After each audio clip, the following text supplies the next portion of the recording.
This is Frank and Tank from Barstool Sports. You're listening to my weekly mixtape with Brian Colburn. You know, when we took tests at Montclair State, he was taking the inches off my paper.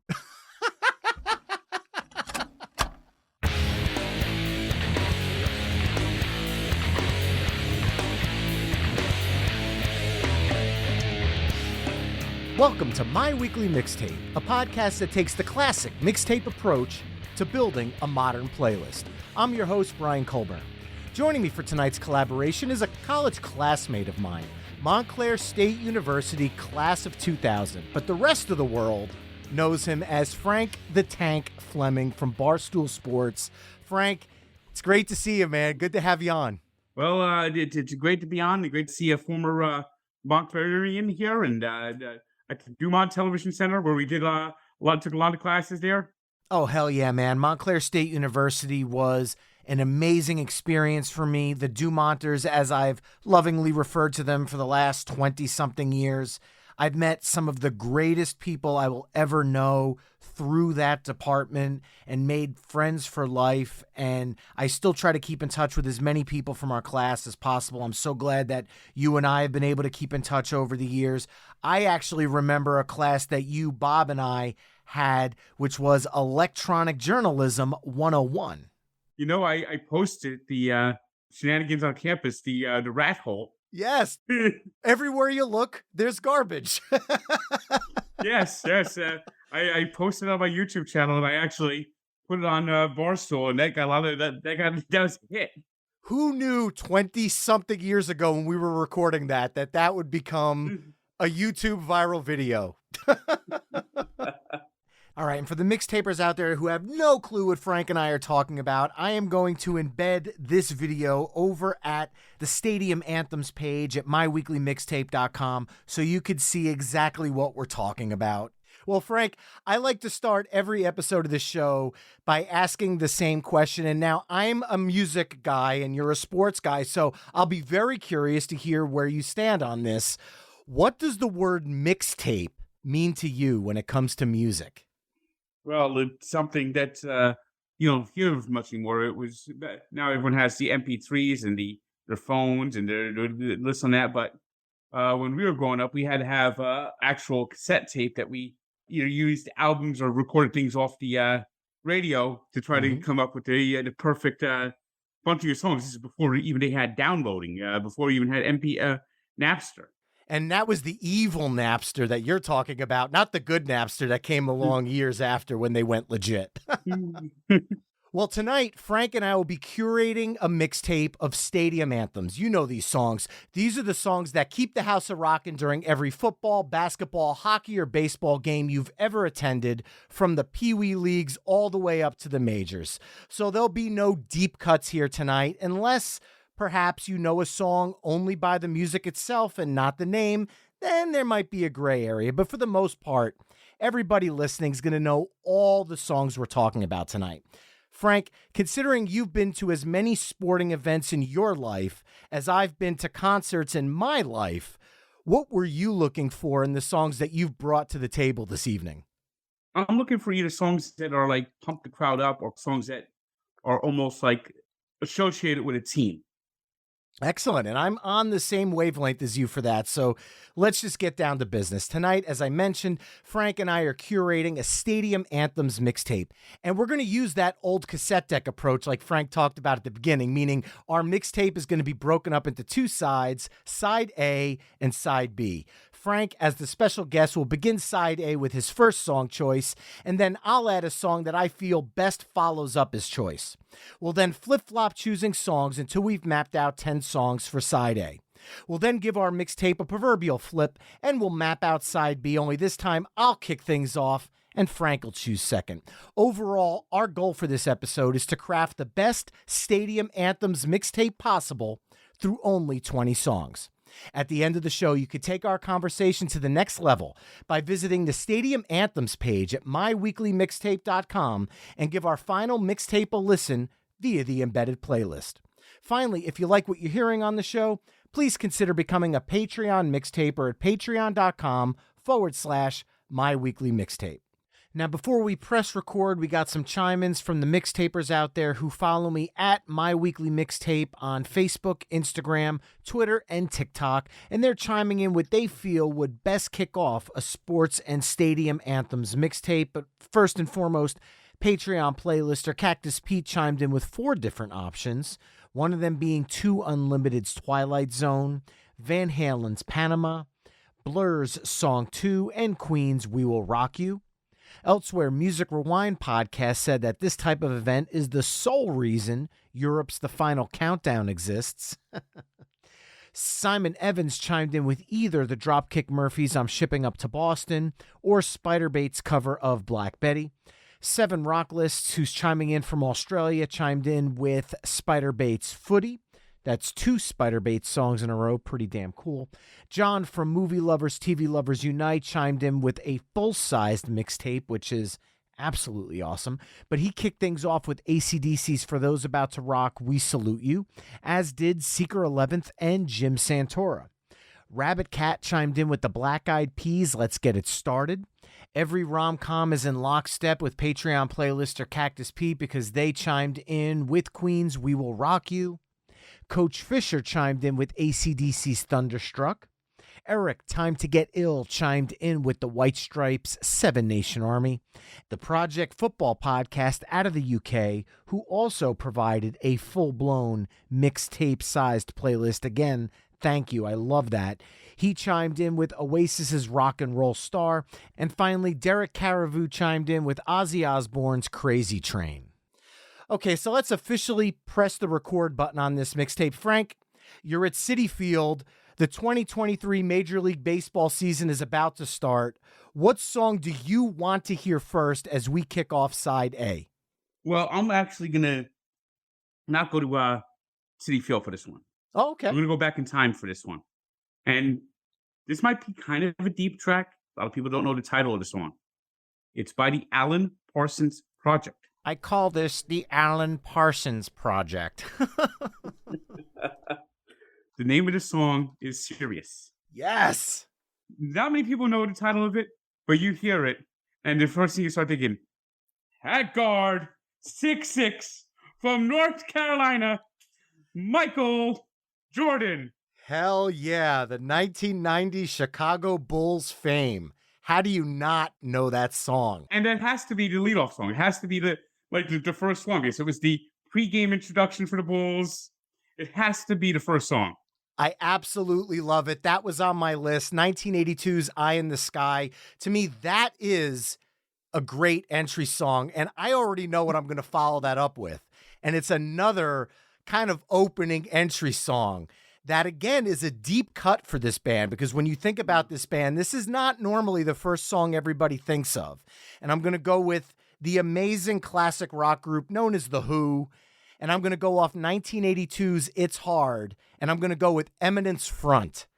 And everybody knows that song because it's been used in countless stadium that I've been at games, but they never get to the actual lyrics. They only play the opening. So everybody knows the bow, down, out, down, bow, down, out, down. And it's kind of building that energy up that you did from Sirius and kind of keeping that energy going. The teams are coming out onto the field. People are starting to get psyched up. You're not quite at full throttle energy yet. You're not fully hyped, but you're definitely getting there. And this is one of the ways to get to that point.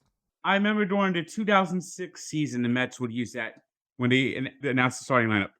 Exactly. It's one of those kind of get things going. You're getting the blood flowing. People are coming out onto the field. The game's about to start. I feel like coming out of Sirius, it kind of gives you 2 big buildups to get this mixtape started.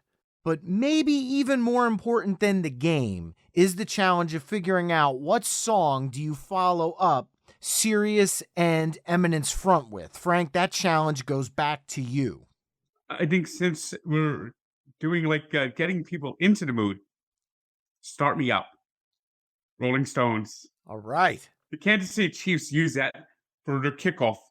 They've used it for 30 years. And now that the Chiefs are winning Super Bowls every year, you've been hearing it a lot lately. You certainly have. And honestly, who would have thought, I guess, because there was a long while where the Chiefs were kind of bottom of the barrel NFL team. They never were bottom. They were bottom of the barrel from the 70s in the 80s. Yes, I'm talking about our childhood. Yeah, sorry about that. You're right. But starting around 1990, they were consistent contenders. They just never actually got over the hump. They had Joe Montana. They had Marty Schottenheimer, who just the guy couldn't. Marty Schottenheimer. I think he's passed now. He passed like a couple years ago. They should actually put on "Couldn't win the big game" on his tombstone. I mean, nobody was worse in big games than Marty Schottenheimer. I like the Chiefs had a stretch where they would finish like first or second in the AFC, and like lost in the wild card or the first round or the divisional round. Like every year, they lost like 8 straight home games in playoffs, which is over like a 20-year period from like 94 to like 2014, where they get there, they get to the playoffs, but they just and they got home games that they lost. Yeah, that's not happening anymore. I don't think that's going to happen for a long time. I mean, Mahomes is the real deal. I won't put him on a pedestal with a Tom Brady just yet, but I'll be curious to see how the team does next year with Eric Bieniemy heading off to Washington to go head up the Commanders offense. Eric Bieniemy was the reason why Eric Bieniemy can't get a job is one, he hasn't done exactly what had a big splash in his interviews, and two, he's never been the play caller. It's always been Andy Reid. Now he's taken on the role of play caller. I think that's why he hasn't gotten a job yet. Is that people say, okay, you're not a play caller. So now he's going to be the play caller, and now this is his audition for a job. Well, as a New York Giants fan, I kind of want to hope that it was the Andy Reid magic and that he doesn't bring another high-powered offense to the NFC, because the NFC East next year is going to be really crazy. But we're not a sports show here. Let's get back to the music a little bit. And I'm going to go with one more song that is kind of an introductory type song, but I'm going to pick up the energy a little bit more, pick up the pace a little bit more, bring us a little more modern. I'm going to go back to 1994, and then we're going to get a little punk rock in this mix, and I'm going to go with The Offspring's Come Out and Play. Get the energy going. You get that opening drum beat. The band kicks in. The energy's up. We're rocking and rolling. The game is on. So I'm going to follow up the Rolling Stones with The Offspring, Come Out and Play. I think side A is basically almost like the pump up side.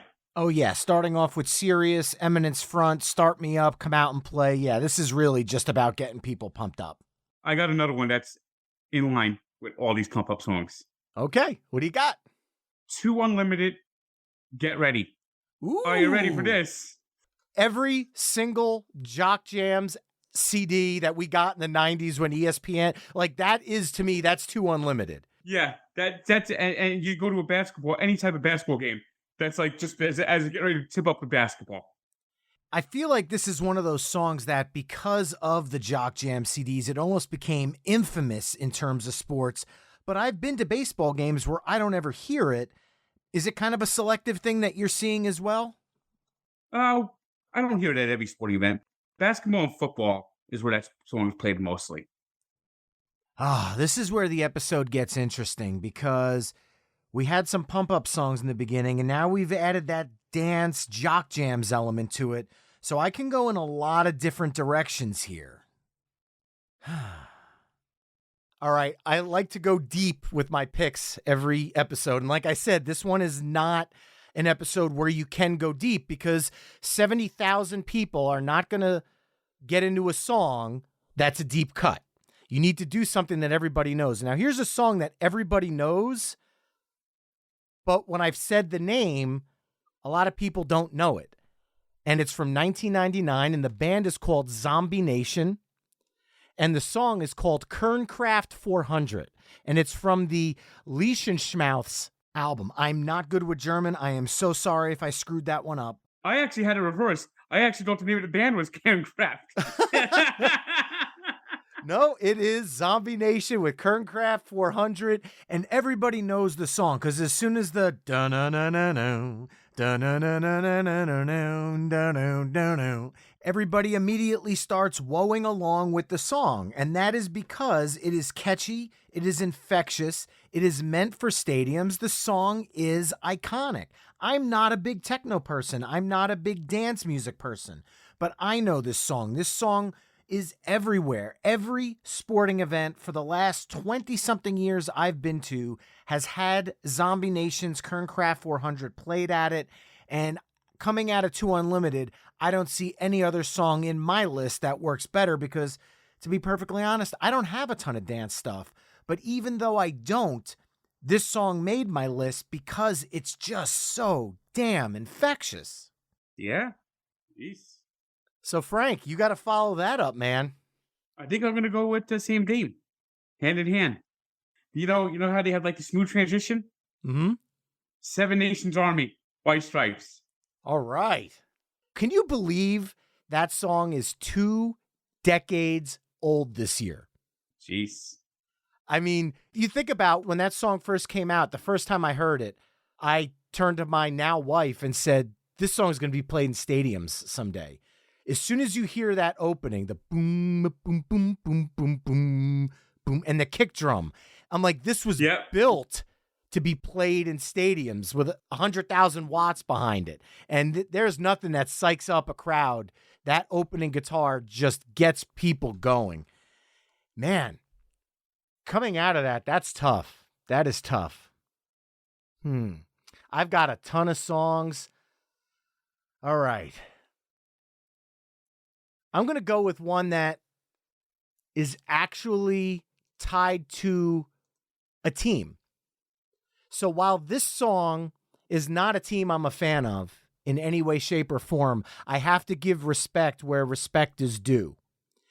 And respect for me comes at the musical level, certainly not at the sports level, because as a New York Yankees fan, I'm not allowed. I'd have to turn my card in to give any love to Boston, but I have to give it because the Dropkick Murphys I'm shipping up to Boston is an amazing stadium anthem. And I have to admit, every time I hear it, I'm a little bit jealous because they really have a kick-ass song to psych up the crowds up there.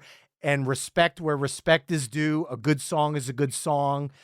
Frank, I know you're a Mets fan, so the rivalry really isn't there for you like it is for me. I mean, granted, you did have the 1986 World Series, but in present day, because the Dropkick Murphys song came out in 2005, really doesn't impact you much. But from a song perspective, you got to kind of dig this one, whether you're a Boston fan or not, right? Yeah, that is a great one. Notre Dame actually has gotten to use it a lot now. Which is interesting because it's not Boston. But it's Irish, so... Yeah. But being a huge Dropkick Murphys fan, there are dozens of other songs the Fighting Irish could have went with, so I'm actually surprised they went with I'm Shipping Up to Boston. But it's a fantastic song, and obviously it gets the crowd pumped. As a Yankees fan, I feel a little dirty saying it. But again, this is music. This is not a sports rivalry. This is thinking about it from a musical level, and you got to give love where love is due there. All right. My next one is another one that's it's used by one team specifically and used by a lot of teams. Welcome to the Jungle by Guns N' Roses. The Bengals use it. Of course. To just like expert level. How can you not have Welcome to the Jungle playing in a sports arena? I mean, really, this song screams anthem. When the band plays it live, even if it's their third or fourth song into the night, it feels like the concert's starting over again because it's just that powerful. And obviously the Cincinnati Bengals are going to be another team in the NFL to be reckoned with over the next long while. I think they've got a long span of playoff appearances ahead of them. And with the cheapness of their owner, the Dolphins just fucked up the tank in 2019. I have to go against my better judgment here. I know this is a music talk show, but I have Jan, and sports is definitely what we're talking about tonight. So why do you think that is? They hired Brian Forrest, who basically had integrity and didn't want to lose. So instead of starting Josh Rosen every game, he decided to start Ryan Fitzpatrick, who accidentally won 5 games. So they ended up getting like the 5th pick and drafted Tua while the Bengals sank to the bottom and they got Joe Burrow. I mean, just think how much different it would have been if Josh Rosen started every game. And I wanted Josh Rosen to start every game. So then I guess it's safe to say you would have preferred Burrow to have been with the Dolphins. Yes. You're not a Tua fan? I don't hate Tua. I just think that he's not durable. He gets hit and he gets concussed, and then you have Teddy Bridgewater. Teddy Bridgewater, someone breathes on him. He crawls into the fetal position, and then you're left with Skylar Thompson. Honestly, Bridgewater being a journeyman, like he's somebody that I respect for his years of experience and knowledge. Tua, this was a tough season. I watched the games where he got concussed, and in both games, I was just wondering the thought process behind all that. But again, I'm not a doctor by any stretch of the imagination. He is a guy that's very easy to root for, and I could see him being very successful.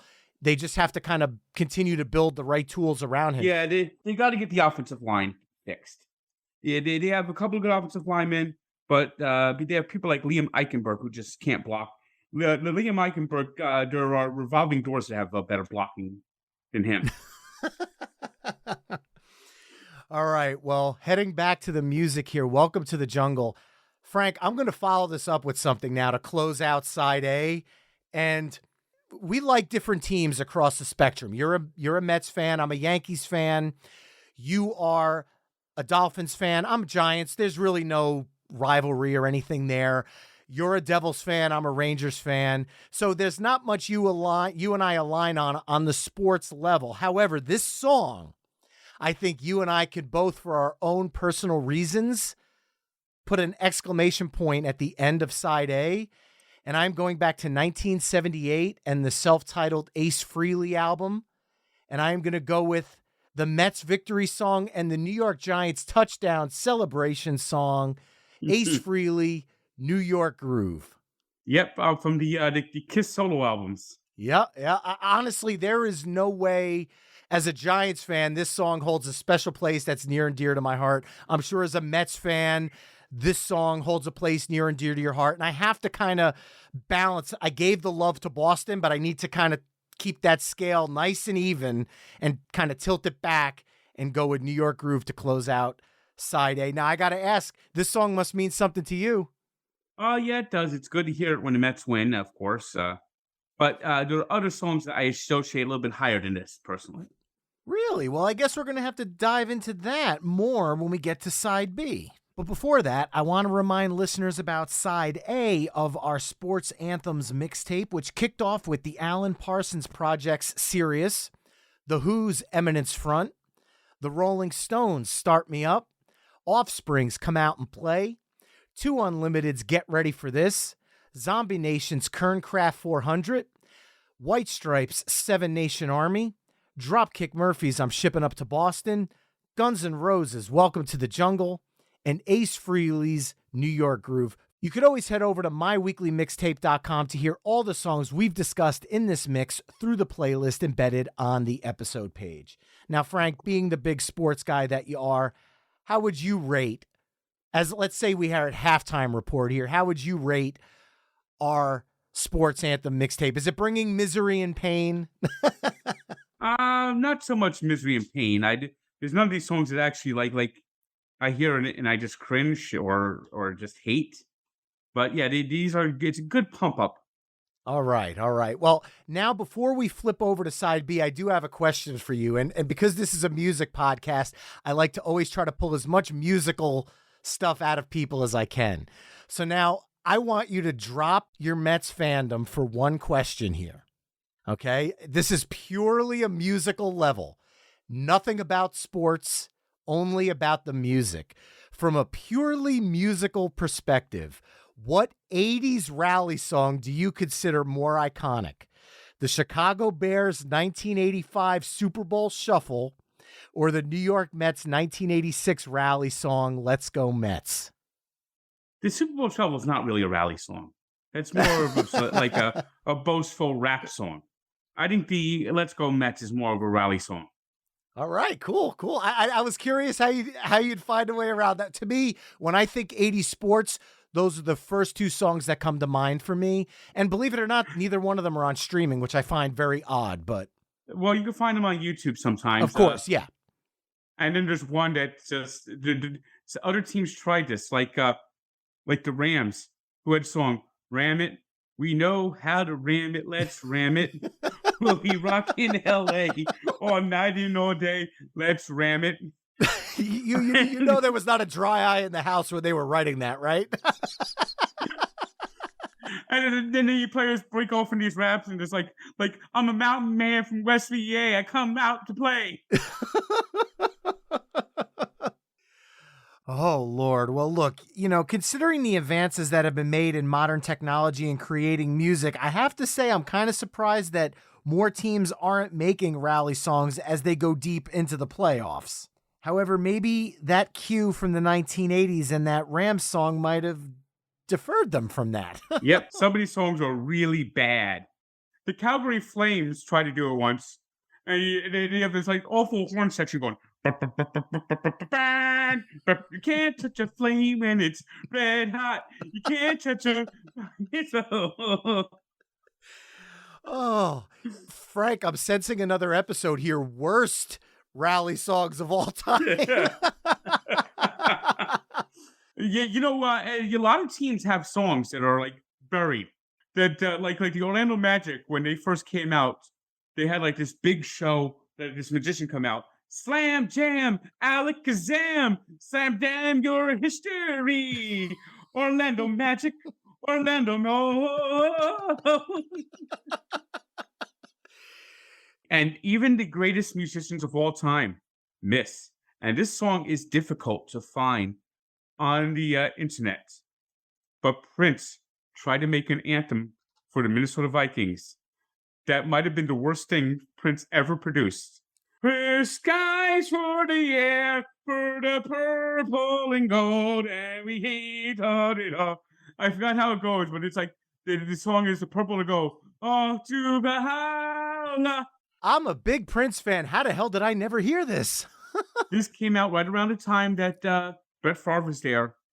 It came out, it was poorly received, and Prince buried it, killed it, destroyed it. I think he destroyed all the tapes of it. But It's hard to find on the internet.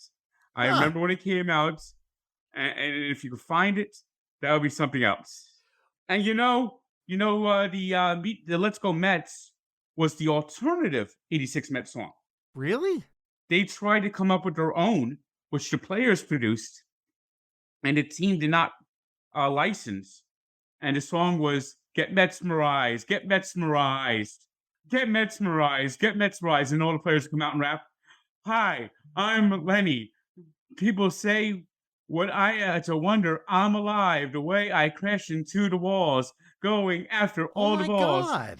I actually remember that. Did they put that out on like a 45 or something? I remember that. You literally pulled something off the cobwebs of my brain from 1986. Yes. Get mesmerized. Get mesmerized. All right, Frank, I got to ask before we go into side B, we were talking about Prince before. Best Super Bowl halftime show, if you had to pick one. I think Prince in the Rain just tops everything.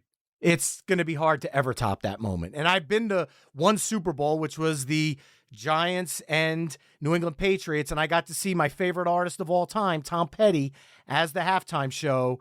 And even then, I had to tip my hat to Prince. In the Rain, there's just no way you top that. And if you ever want to go to the worst, Google Super Bowl 23, Elvis Presto. Elvis Presto. I don't even need to Google it. That one is infamous. Uh-huh. Is this your card? In a minute, the whole audience is going to show. Hold up your placards and that's your card. So bad it's brilliant. I'd have to put that under. Well, starting off with side B, I'm hoping that we don't go down that road. And I want to start with something big for side B. I want to start with something anthemic. I want to give a little bit more love to the New York Giants because I don't get to talk sports on this show often. So I am going to go with the New York Giants kickoff anthem, AC/DC's Hell's Bells. I know there are a ton of AC/DC songs that fall under this category. Thunderstruck, Back in Black, TNT, High Voltage, they all work. But as a Giants fan, from a little bit of a personal perspective here, but also a song that a lot of sports teams can rally around and a band that is synonymous when it comes to stadium anthems, that would be AC/DC, Hell's Bells. Well, I can't disagree because the New Jersey Devils take the ice playing Hell's Bells. There you go. Another time we agree. All right. You go to a Mets game and the crowd chants, "Let's go Mets." How does the "Let's go Mets" clap go? The "Let's go Mets" clap chant was born out of this song. And I'm talking about "We Will Rock You" by Queen. All right. And that's a tough one because Queen, when you think stadium anthems, you immediately think there's more than one possibility because you have "We Will Rock You" and then "We Are the Champions." But because we only pick one song per artist, I could see why you went with this one. And I remember during the 1986 World Series, Darryl Strawberry hit this towering homer in Game 7, and the whole crowd was chanting, we will rock you." All right. Well, coming out of that, I want to bring up the energy now. I want the place to go from level 90 to a level 100. And the only thing I could think to start that, this song is used in NASCAR all the time for a good reason because of Mick Mars' opening guitar squeal that sounds like a car revving its engine, but I've heard it at football games, I've heard it at baseball games, and I'm going with Motley Crue, "Kickstart My Heart." That's a good one. A very good one for especially NASCAR. Definitely. And that, but you get that opening guitar. It doesn't matter. You hear that opening slide guitar, even if you're at a football game, and that riff, down, down, down, down, chicka down, chicka down, down. And then you get all the woes and the yes and the chorus people chanting along with it. It's built for stadiums, which is why when Motley Crue plays stadiums, this song has never left the set list. It's built for concert stadiums as well as sports stadiums. Okay. This one is going to probably eliminate a song that you were going to use on your list. Okay. And it's a band that has several that could be on here. But I'm going to go Metallica, "For Whom the Bell Tolls." Ah, you are killing one from my list. You ever go to a Rutgers football game or see a Rutgers football game? Yep. Like every time, like the defense, it's like they play that over the loudspeaker. Down, down, down, down, down, down, down. I am never going to argue old school Metallica on this show, Frank. I love this song. This was Metallica before they were a household name. So I love the deep pick, but you are kind of killing me being a Yankees fan, and I can't pull out the Enter Sandman to give some love to the Sandman. And I know I get it. Oh, man. Well, it looks like we're going rock heavy here. I mean, this side too is just we're bringing the rock, so I got to stay with it. And I'm going to go with All Aboard 1981 Blizzard of Oz, and we're going with The Ozman Cometh, Ozzy Osbourne's Crazy Train. Here's another one. I don't think I've ever been to a stadium event where this song hasn't played. And it's so awesome. Who cares? It's his most popular song. I get it. But that is what stadium anthems are. And this is one that as soon as you hear All Aboard, it doesn't matter how old you are, you know it's about to happen. And it's just built for this type of crowd. So coming out of Metallica and Motley Crue, Ozzy really keeps that energy level up. So I gotta give it to Crazy Train here. All right, here's a song. The artist is an asshole. One of the worst human beings possible. Oh boy, I think I know where you're going with this. He's a piece of shit. Yep. And the song's no longer played at stadiums because of it. But it was the Devil's Goal song for years. I'm talking about Rock and Roll Part 2. Gary Glitter's a terrible person, deserved to be canceled, but there was nothing that blew off an arena more when the Devil scored and that song played. Well, look, there's really no way to skirt around this one. I normally don't talk about artists' personal lives on this show because at the end of the day, I'm here to talk about the music, but I 100% agree with everything you said. Having kids of my own, I don't even want to go down that rabbit hole. It's, to put it bluntly, a song that everybody loved at one time from a person that everybody deservedly hates. And taking that out of the equation, the song was and is still played in sports arenas all the time. I've heard it several times in recent years at sporting events with my kids. But at the end of the day, from a musical perspective, I understand why the song is being put on there. Also, as a Devils fan, why you're putting that song on there being a goal song. You're taking it from the memories you have of going to Devils games and the team scoring, and I totally get that. But I back and support 100% what you said about him as a human being, and that's all I'm going to say about it because the artist's name does not deserve any more time on this show. But the song is, when all is said and done, a sports anthem. It's a great song. It's a shame that this guy was so bad that teams are now reluctant to use it, and understandably reluctant to use it. And but it's just so good. All right, so coming out of that, I'm going to have to try to change the vibe a little bit. And I'm going to go with one where it's a band that everybody kind of holds in a very high regard. Let's try to balance that scale a little bit because, look, Gary Glitter kind of tilts the scale and kind of throws all the other songs up in the air just in terms of garbage. So here's a band where everybody across genres and across musical spectrums respect for the musical legacy they bring. And the song is a bop both figuratively and literally. And I'm going with Blitzkrieg Bop from 1976, The Undeniable Ramones. This is a song where it changed the musical landscape forever. It became a stadium anthem. It became songs that adults and kids can all sing along with. And again, it really works at the sports level. All right, now I got a band. There's one of two songs I can go with. And I'm going to go with Running with the Devil. Van Halen. Love it. Nice. I could have gone with Jump, but I'm going to choose Running with the Devil because I just think it's a better song. And your Devils fandom has nothing to do with the fact that you picked that one at all, in the slightest. Maybe, but, you know, it's just a better song. All right. I've got only one song left, and you've only got one song left. So I'm going to use one that's not tied to a team, but it's a little bit more modern, and it's a hip-hop song, but it absolutely rocks because there is a rock intro to it. And to me, again, closing out as we're starting to get to the end here, I can't think of one that brings you towards that part other than 2002's 8 Mile soundtrack and Eminem's Lose Yourself. Yep. The song is a monster and deserves to be played at every sporting event. Eminem is a hip-hop legend. I think the Jets use that as like their intro. Even though I am a New York Giants fan, I always root for the Jets because I have this dream of a Subway Super Bowl, but I have no idea if that was their opening song or not. And I probably should know that. So yet another sports fact that I just don't know.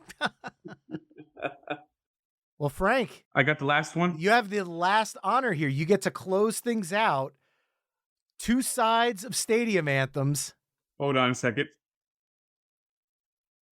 Oh, he's walking away. Have to give the play-by-play for the audio commentary here. It's Narco by Blaster Jackson, Timmy Trumpets. This is obviously the Edwin Diaz song. It's what better way to close it out than, of course, this bobblehead actually plays Narco. That is one hell of a bobblehead. That certainly is. And what better way to close it than with Narco? There you go. And if you notice, after the Mets last year, it blew up with the Mets. It got like up in the top 10 of like Billboard because of the Mets. And this is like a song that's been out for like 5 years at least. And it like reached the stratosphere, has made like Timmy Trumpet a lot of fame there. And I now hear it at a lot of stadiums. Of course, because honestly, the beauty of sports is even though there's rivalries, a good song is a good song and it transcends the game sometimes. And I feel like that's starting to happen, similar to like what you said. Obviously, the Irish thing with Dropkick Murphys with Notre Dame, I'm shipping up to Boston. But again, that song, it becomes other stadiums start using it. Yeah, it feels like almost like a bullfighter coming in. It's got that like that beat and that like that slow build up and then the horn comes out. Mm-hmm. Absolutely love it. Well, there you have it, folks. Side B of our Stadium Anthems playlist, starting with AC/DC's Hell's Bells, Queen's We Will Rock You, Motley Crue's Kickstart My Heart, Metallica's For Whom the Bell Tolls, Ozzy Osbourne's Crazy Train, Rock and Roll Part 2, Ramones' Blitzkrieg Bop, Van Halen's Running with the Devil, Eminem's Lose Yourself, and Timmy Trumpet's Narco. Head over to myweeklymixtape.com to hear all the songs we discussed across both sides of our Stadium Anthems playlist. Frank, the 2023 Major League Baseball season kicks off this week. We're taping this before the season starts. So we get to do a little bit of crystal ball foreshadowing here. Will the pain and misery finally end? What is your prediction for the Mets 2023 season this year? They got to get rid of Darren Ruff. He's like an anchor on that team. It's like putting a boot on a race car. Do you think the Mets will end the streak this year and get back into the dance? They got the talent, they got the players, but you never know. It's always something goes wrong. It's always something. Well, I hope that we can have another fun, spirited Subway Series like what happened in 2000 again. I understand being on the other side of that, you might not feel the same as I do, but from a sports lover in New York, I went every night because I sure as hell couldn't get into the games. We went out to the bars every night, and I never saw more of a group of people just enjoying the fact that the rest of the world was watching two New York teams duke it out. And I've always dreamed for a Subway Super Bowl, and I'd love to see another Subway Series again. I don't think you're ever going to see a Subway Super Bowl, but it could be a Subway Series. Could be. And, if the season ended today, first round, Rangers, Devils. Ooh.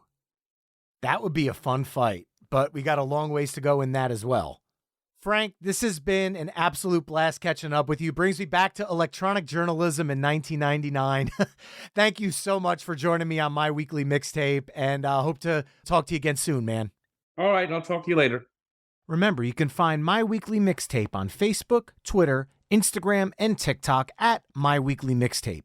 You can also head to myweeklymixtape.com to check out the full catalog of My Weekly Mixtape episodes. If you want to support the show, please consider becoming a Patreon mixtaper at patreon.com/My Weekly Mixtape.